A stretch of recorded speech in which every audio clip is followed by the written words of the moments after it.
औलाद का मोह। दिलीप और सुधांशु नाम के दो भाई थे। दिलीप की शादी कावेरी के साथ हुई और सुधांशु की शादी माया के साथ। शादी के बाद दोनों भाई अपनी अपनी पत्नी के साथ खुशी खुशी रहा करते थे। दोनों भाइयों के परिवार एक ही घर में रहता था, साथ में खाना, साथ में घूमना।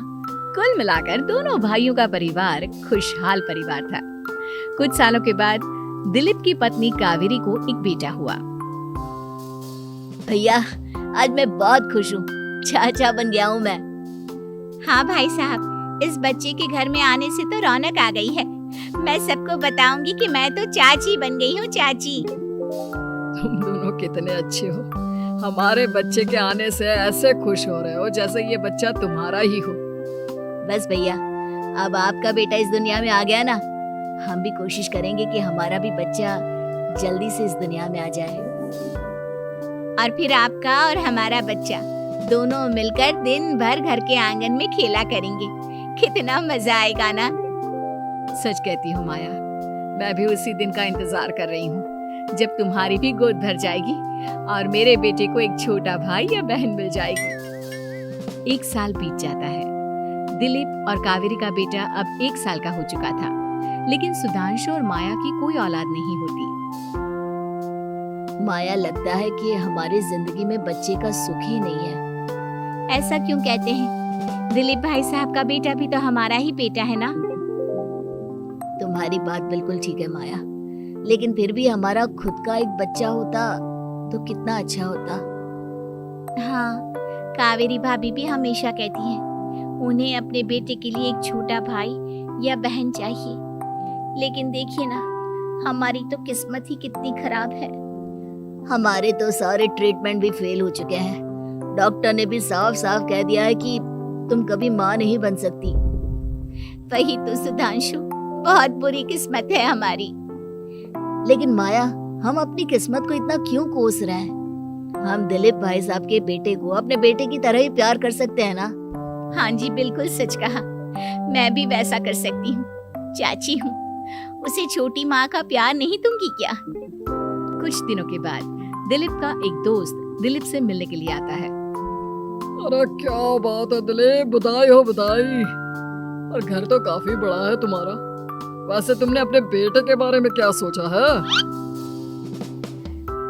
भैया, और क्या सोचेंगे, बस उसे पढ़ा लिखा कर अफसर बनाएंगे, उसकी पढ़ाई पर खर्च करेंगे। अरे भाभी, आपकी तो इतनी सारी प्रॉपर्टी है, आपको किस बात की चिंता? ले देकर एक बेटा ही तो है। अरे नहीं दोस्त, तुम गलत समझ रहे हो। इस घर में मैं और मेरा छोटा भाई दोनों रहते हैं। इस घर का आधा हिस्सा मेरे छोटे भाई का है। अच्छा, कितने बच्चे हैं तुम्हारे छोटे भाई के? भैया, उनके साथ ना कुछ प्रॉब्लम है। मेरी देवरानी कभी माँ नहीं बन सकती। अरे फिर किस बात की चिंता?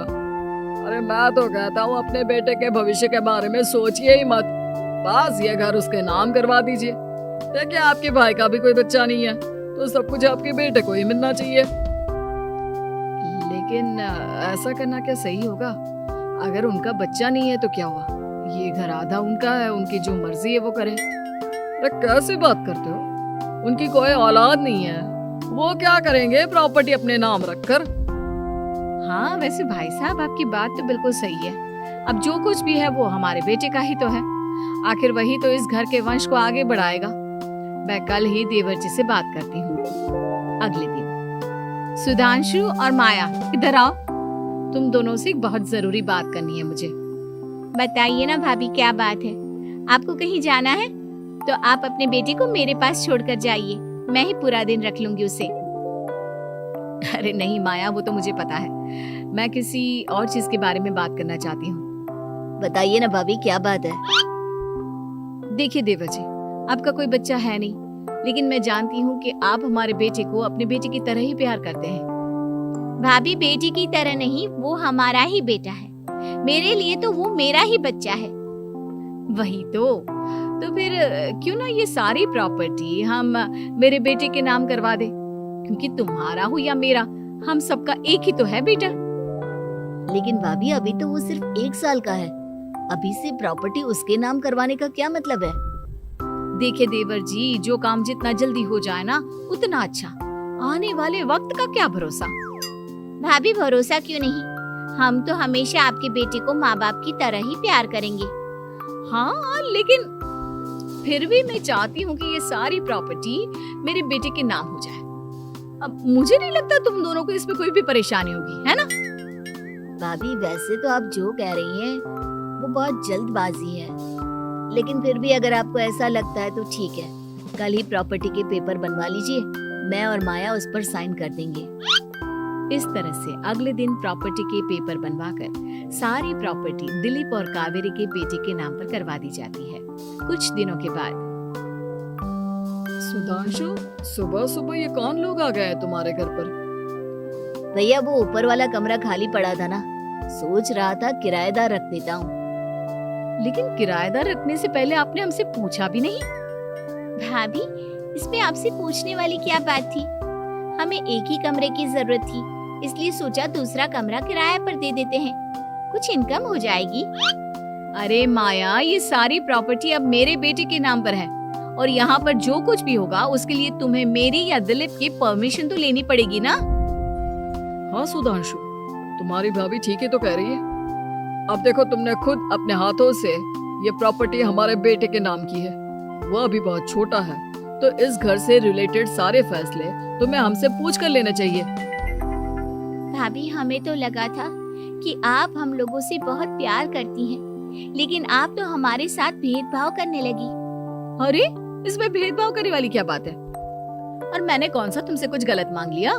अरे ले देकर मेरा बेटा इकलौता इस पूरे वंश का वारिस है, सब कुछ उसके नाम है। तुम्हें इस बात से जलन क्यों हो रही है? भाभी माया को जलन नहीं हो रही, वो तो बस ऐसे ही कह रही थी।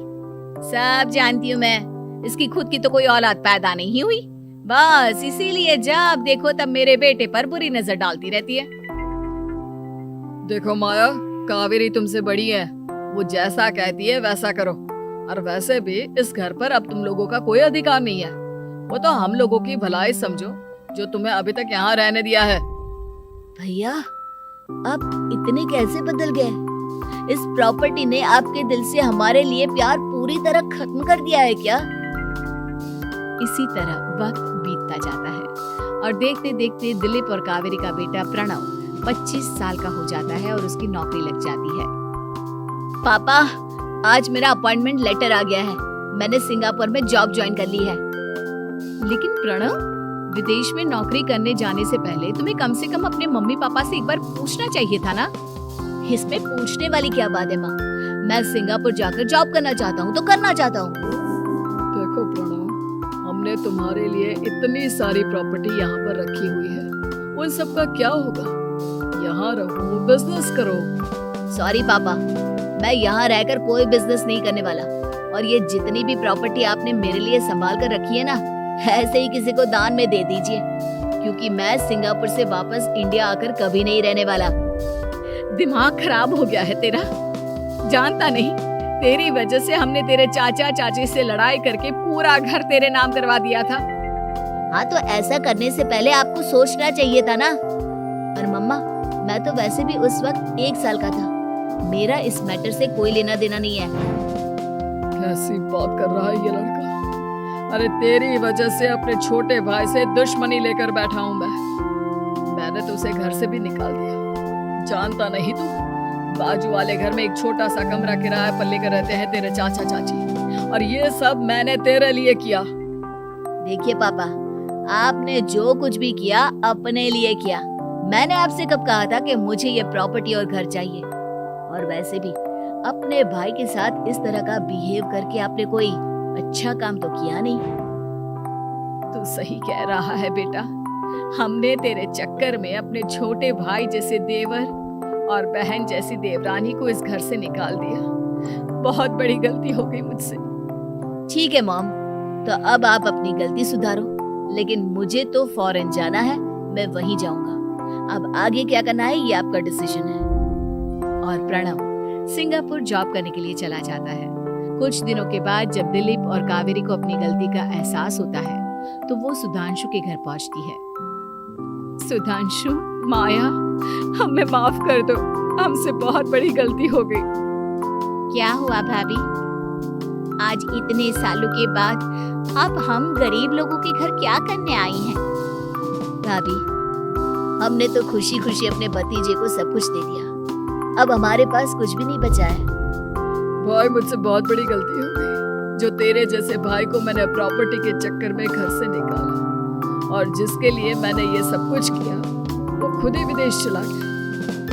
भैया भाभी, जिस बेटे के लिए आपने हम लोगों को इतनी तकलीफ दी, आपस के प्यार को बिगाड़ा, जब वही आपसे दूर चला गया तो आपको इस बात का एहसास हुआ। लेकिन माफ कीजिए, अब हम आपके साथ रहने के लिए उस घर में नहीं आ सकते। नहीं नहीं माया, ऐसा मत कहो। मुझसे बहुत बड़ी गलती हो गई। प्लीज वापस चलो, मैं वो घर फिर से तुम्हारे नाम कर देती हूँ। भाभी, मैं उस घर का क्या करूंगी? किसके लिए? मेरा कोई बच्चा नहीं। मैं तो बस जिंदगी भर आप लोगों के साथ प्यार से रहना चाहती थी। प्रणव को अपने बेटे की तरह प्यार करना चाहती थी, लेकिन आपने मुझसे वो अधिकार छीन लिया। भाभी और भैया, एक सवाल पूछना चाहता हूँ आप लोगों से। जो बच्चा कुछ ही दिन पहले दुनिया में आया हो, जिस बच्चे के भविष्य का आपको पता ही ना हो, उसके लिए अपने पुराने रिश्तों को तोड़ देना, अपने सगे रिश्तेदारों से दुश्मनी मोल लेना, उनके साथ झगड़ा करना, उनकी बेइज्जती करना, क्या ये सही है? कम से कम हमें सही वक्त का इंतजार तो करना चाहिए ना। सिर्फ प्रॉपर्टी के लिए अपने सगे भाई को घर से निकाल दिया, वो भी अपने 1 साल के बेटे के लिए। क्या ये वाकई में सही था? जवाब दीजिए मेरी बात का।